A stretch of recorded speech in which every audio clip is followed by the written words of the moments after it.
functions and transformations. Well, now we've learned how to write piecewise functions, and we've learned how to transform piecewise functions as well as our parent functions.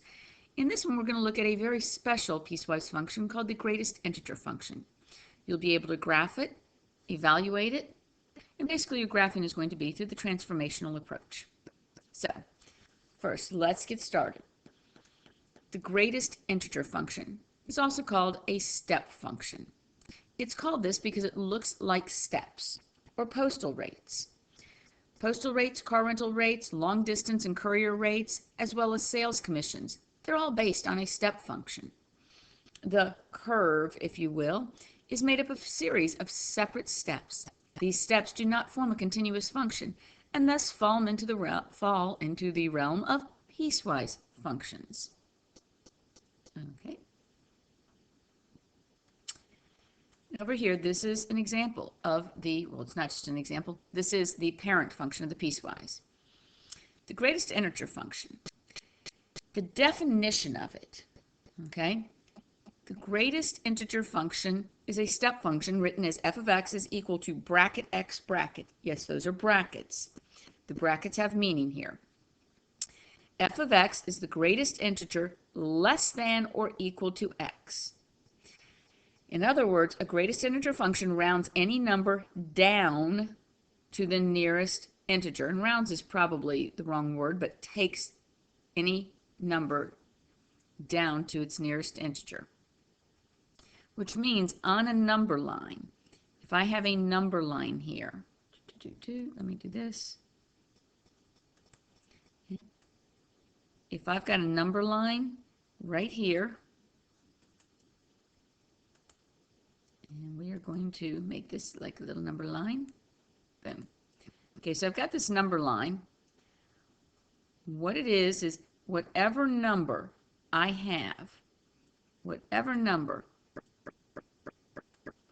here and here, okay? Whatever number I have, if it falls between these two, how do you go down? You go to the left. It's the number to the left. Okay? So, 5.3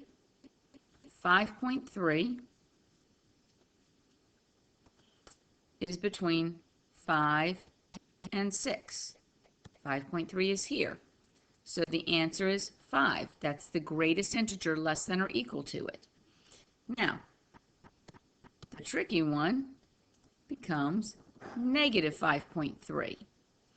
If this is negative 5.3, remember this is negative 5 and this is negative 6 on the number line, this becomes negative 6. That's a terrible one in there. It's a negative 6. Okay, it goes to the left. So closest integer to the left on the number lines. If you're confused about it, just draw a quick number line, put the number you're looking at in between, and then decide. Okay? Note that bracket in bracket indicates the greatest integer part of n. If n is equal to 6.357, then the greatest integer of n is 6. We must be careful left of 0 in the negative integers. Again, as another example, okay, negative 9.2. Well, negative 10, negative 9, negative 8, etc. Negative 9.2 is about here. So its biggest integer less than or equal to is negative 10. Okay? Easiest way is use that number line. We must, the easiest way to do is to note the whole number we passed when we move on the number line from left to right. Okay, so notice this is negative 9.2. Boom, there's your negative 10. That's probably the trickiest part, is when you're working in the negatives. Now, the graph looks like steps. First, let's check out some examples. Y is equal to m ax plus b, or y is equal to m ax plus b. M is the jump, or vertical separation. B, or MB in this case because you would distribute, is the y-intercept. The reciprocal of A is the length of each step. Okay, so you're talking about, if we take a look at this, oops, let me do this. All right, and we have this dot is M or MB. Then we have M is the jump or vertical separation. Oops, let's go like,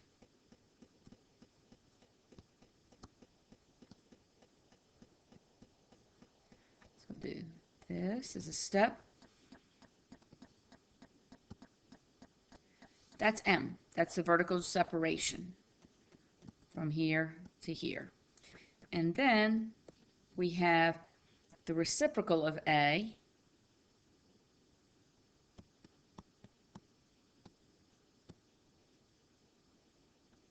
One over A is that step length. Okay? So if we have the equation y equals greatest integer of x, then M is 1, so our jump is 1. Our y-intercept is 0, because essentially we have a plus 0 here. And the step length is 1, because the reciprocal of 1 is 1. So that's where we have 0. We go a step length of 1. We put our in dot. Jump up. It's a function because the vertical line test still works. I draw a vertical line. I go through one endpoint. The other endpoint is open. But I jump up, go 1, open circle. Jump up 1, go 1, open circle. That's how you graph it. This is discontinuous. Okay. The domain is from negative infinity to positive infinity. The range is a little trickier. The range, in this case, it's easier to write it as y is an element, in this case, of integers, such that basically y is an element of all integers. It's all possible integers, but it's none of the in-between. Okay? Be careful, it's not all real numbers. Here are two examples to show you the difference of when when you've got M and A. Y is equal to the greatest integer of 3x. My M is 1. Remember, M is on the outside. B is 0 because I'm not adding anything. A is 1 over 3. So if we come over here and notice, we still have 0, but the length is only 1/3. And then we jump up 1. And then we go 1/3, and then we jump up 1, and we go 1/3, and we jump up 1, and we go 1/3. That's when the 3 is on the inside. That's giving us our step length. If we take the 3 on the outside, that becomes our jump. Okay? That becomes our jump. Now, we still start at 0. Our step length is 1 because it's 1 over A, so we go out 1, but then we jump up 3. And go 1. And likewise, you jump down 3 and go to the left. Whenever you're drawing these, as long as it's not reflected, solid dot on the left.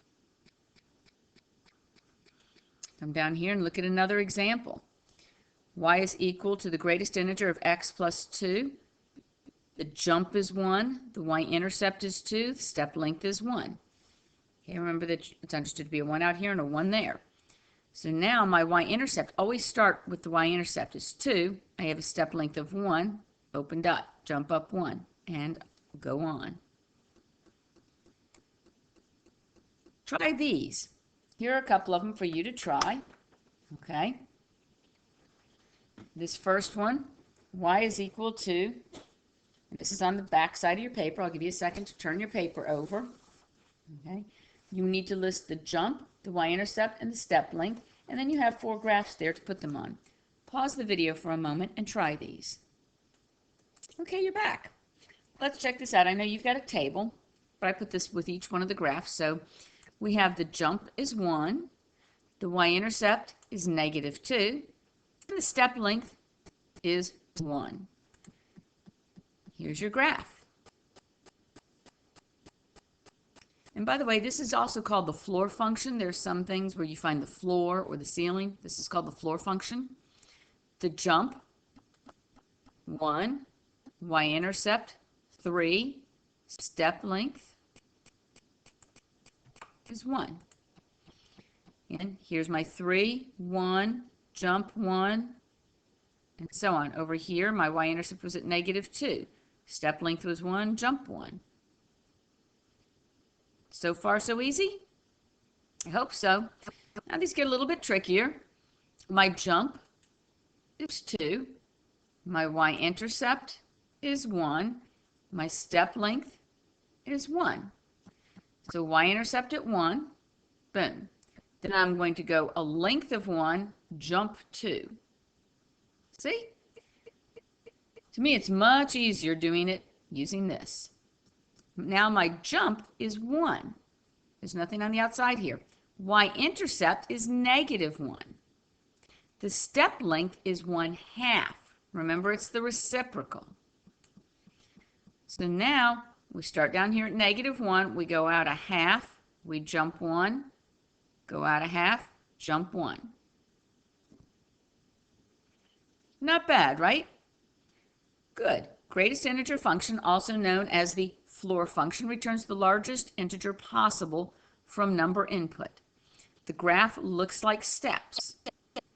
M is your jump or vertical separation. B or MB is the y-intercept. The reciprocal of A is the length of each step. On one end of each step is a closed point, the other end is open. Unless it is reflected, okay?